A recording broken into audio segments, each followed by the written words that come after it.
You know, I think if I asked you guys to envision a prism, most of you guys could probably do that fairly easily. And I think it's a little more difficult, ladies, to define a prism. That is more difficult. So I think in this case, when we think about our prism, all it really is an elongated shape of some form. It's where you have the same base, and then you have it stretched out. That's really all a prism is. And so when we look at this, when we look at the bases, what are the shapes of the bases in this particular prism?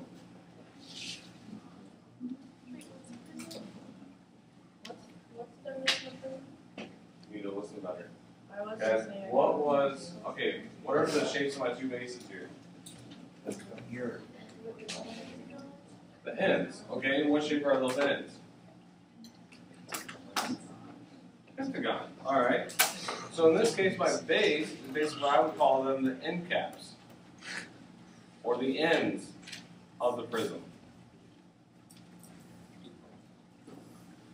And that's all the bases are. So it's not what it's sitting on, but it's rather what the ends are. And basically in a prism, your ends are going to be the same shape. So in this case, we have pentagons as our base.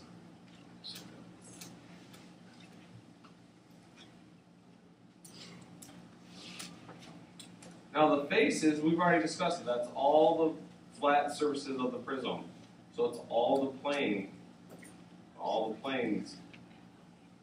of the prism.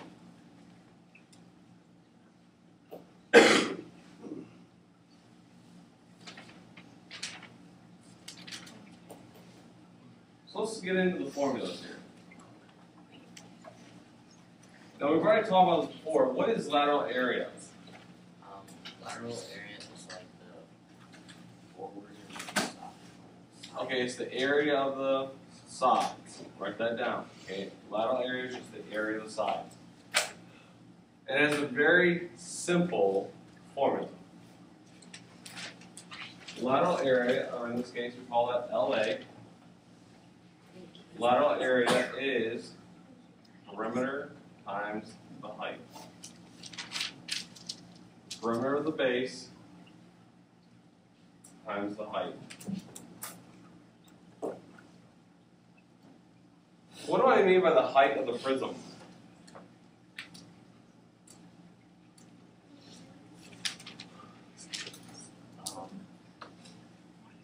Chris? The distance from base to base. Exactly. It's how long the prism is. All right, and that's so when they refer to the height of the prism, they're really talking about how long the prism is, from base to base. Now, as we keep going on with this, we look at the perimeter of the base times the height. We might ask ourselves, okay, where does that come from? Well, we start off with this concept here. What shape are all the sides of a prism? The rectangle. How do you find the area of a rectangle? Length times width. The length of each one of these rectangles is the same. It is h.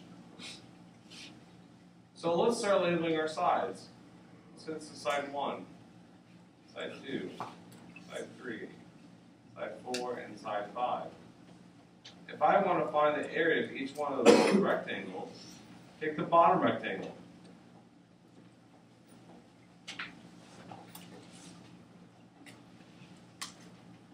If I want to find the area of this rectangle, what do I need to multiply? You need to figure out what your I'm going to take side 1 and multiply by h.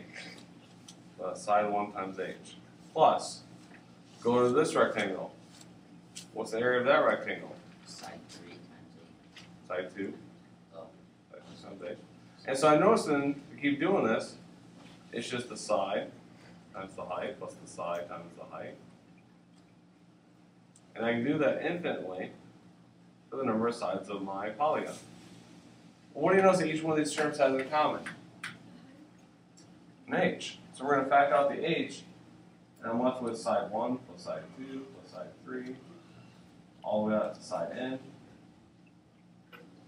times h. And just like we saw the other day with the areas of polygons, what do we call this? Oh crap! I don't know. Really, guys?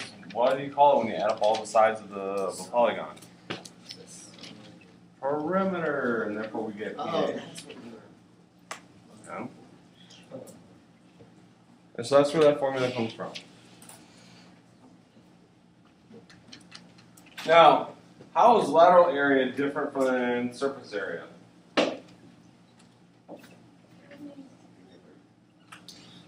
doing really good, Sam. I like that. Diane? It only, in the lateral area is just the sides and not the bases. Okay, so surface area would be lateral area plus the bases. So we look at the surface area formula, represented by P for total surface area. All we're going to do is you find the lateral area represented by pH, and we add 2 B's to it. What do you suppose the big capital B represents? What about the base? Bases. No. I mean, 2 bases because there's 2 bases. That capital B represents the area of the base.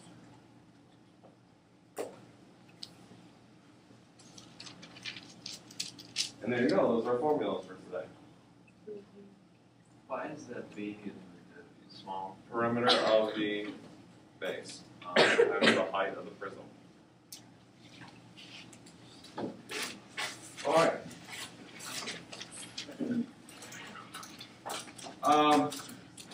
Now, again, when you cylinders, here's the thing I really want to point out to the cylinders.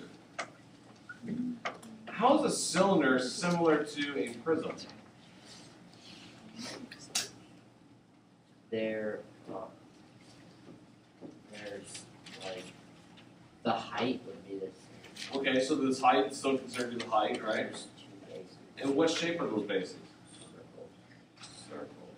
Okay, so hold on. So basically what you're telling me is a cylinder is nothing more than a prism with circles for the base. Does that make sense, folks? For those guys that are still paying attention? So all a cylinder is a prism with a special base. So, do you think I might be able to go from here? Remember we talked about lateral area is pH, and surface area is pH plus 2b. Those formulas are still true. You don't need to memorize all these different formulas. If you memorize that the surface area of a prism is pH plus 2b, that's all you need to know. Because within that is the lateral area, and you already have your bases. So if you're doing lateral area, just ignore that. You're not doing the bases. You got the pH. So all you need to know for today's lesson is pH plus 2b. But with the cylinder, it gets a little weirder. What do we call the perimeter of a circle? Circumference. And how do we find circumference? I got this. Maybe area of a circle. Phelan. Oh, so close. I think you were right the first time. 2 pi r. Okay, the perimeter is circumference. Circumference, we find that by 2 pi r. So in place of p, we get, let's work out, 2 pi r h. Right there is the p. So it's still pH. But we've adapted because it's a circle. It's 2 pi r. And then the surface area is almost the same. It's still pH plus 2b. But again, the pH is 2 pi r h plus 2. How do you find the area of a circle? 2 pi r squared.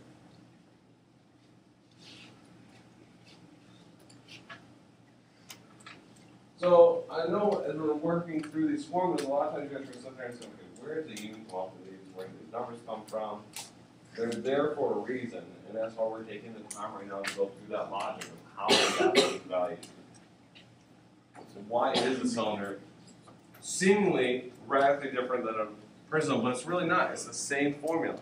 We just adapt to the formula because our bases change their shape.